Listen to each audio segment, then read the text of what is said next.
This is Ryuganji Temple, a temple in Japan with a 400-year history. Here, Amida Buddha is honored, watching over the Pure Land. Located in Kyoto, it feels like a piece of history frozen in time. For years, only a few pilgrims came, but lately, the scent of incense has grown stronger. Some say they've seen young girls coming in and out from the temple, and if you look closely, they seem to be wearing maid outfits. Step closer, the temple is lit with flickering lights, and you'll hear loud, fast electronic music pulsing from inside. What is going on here? This is a temple. In fact, this is all part of the plan of the temple's new head priest, Ikeguchi Ryuho.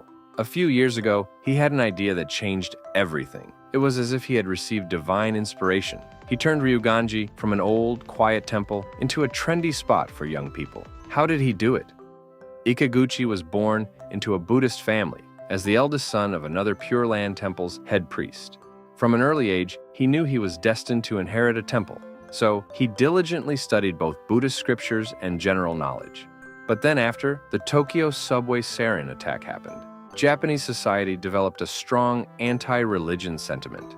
For the first time, Ikeguchi doubted his path. Had he made the wrong choice? But with no clear answer, he kept going, studying Buddhist studies at Kyoto University.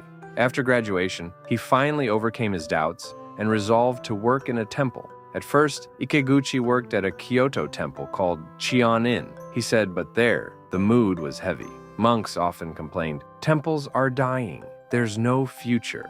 Yet no one made any effort to step outside and start something new. Young monks were afraid of being seen as outcasts for embracing new ideas. Ikeguchi wanted to do something, but he was just one person. How could he fight tradition? Then, one day, he saw something unusual. On his way to the temple, Ikeguchi saw a religious group in Tokyo handing out free pamphlets. That's when it hit him. Buddhist monks didn't even have business cards, let alone actively promote their beliefs. If this continues, he thought, temples will lose more pilgrims, donations will decline, and the cycle will spiral downward. Realizing this, he decided, instead of sitting around waiting for decline, why not take a risk? In 2009, Ikeguchi gathered young monks who also wanted change. They launched a free magazine, Freestyle Monks. From the bold, stylish cover to the engaging content, the magazine took a fresh, modern approach to introducing Buddhism to young people. Even people who never cared about Buddhism couldn't help but take a look.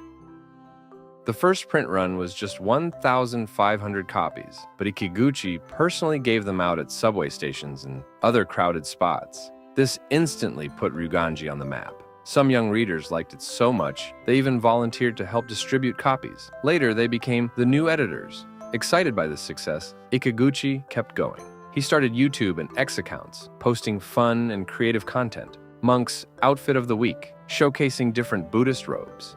Handcrafted Buddha statue tutorials, spicy ramen challenges, and more. Slowly, more people got interested, developing an interest in Buddhism and temples. But what made Ryuganji really famous was its groundbreaking event, the Juya Hoyo Festival, the most unique Buddhist festival in Japan.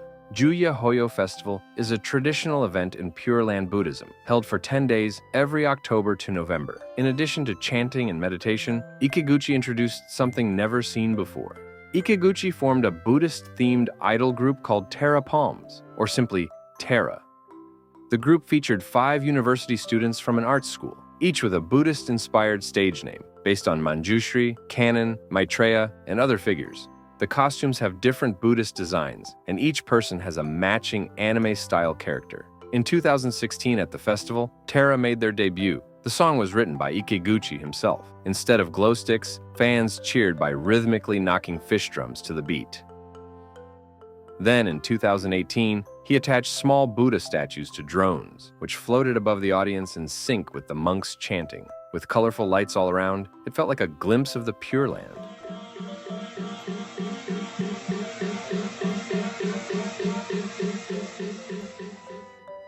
Other than that, the maid outfits from the beginning? That was another of Ikeguchi's ideas. It was inspired by maid cafes. He introduced the maid temple concept. Unlike traditional maid cafes, these temple maids do not engage in flirtatious service. Instead, they explain Buddhist teachings while wearing specially designed outfits. They are as knowledgeable as the monks. Thanks to these bold ideas, Ryuganji stood out among Japan's many temples. One dedicated idol fan even visited the temple just to fund the construction of a new Buddha statue. Ikaguchi happily accepted it. He said, "If you reject everything new, nothing will ever change. But if you try new ideas, you might create something amazing." Of course, not everyone agreed. Some felt this wasn't how Buddhism should be. But the temple maids weren't just a gimmick. They helped plan events, designed temple merchandise, and played an important role in temple life. Looking ahead, Ikaguchi plans to launch Buddhist-themed products and events to support Ryuganji, donating part of the temple's earnings to support other temples and benefit the Buddhist community in Japan.